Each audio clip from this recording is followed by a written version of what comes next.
நேர்மையான மரக்கட்டையர். ஒரு சிறிய கிராமத்தில் ஒரு ஏழை ஆனால் நேர்மையான மரக்கட்டையர் வாழ்ந்து வந்தார். அவர் தினமும் அருகிலுள்ள காட்டுக்கு சென்று மரங்களை வெட்டி தன் குடும்பத்தை போஷித்து வந்தார். ஒரு நாள் அவர் ஒரு ஆற்றின் அருகே மரம் வெட்டி கொண்டிருந்தார். திடீரென அவரது கூரிய கோடரி கை தவறி ஆற்றில் விழுந்தது.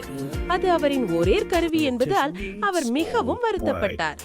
அவர் ஆற்றின் கரையில் அமர்ந்து அழுது கொண்டிருந்த போது அங்கு ஒரு தேவதை தோன்றினாள். ஏன் வருத்தப்படுகிறாய் என்று அவள் கேட்டாள். மரக்கட்டையர் நடந்ததை உண்மையாகவே சொன்னார்.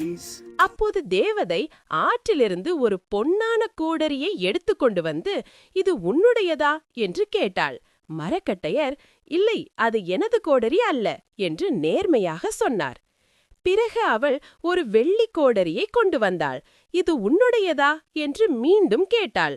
இல்லை என்று அவர் மறுபடியும் உண்மையால் பதிலளித்தார்.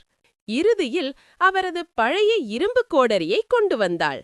இதுதான் எனது கோடரி என்று அவர் மகிழ்ச்சியுடன் சொன்னார்.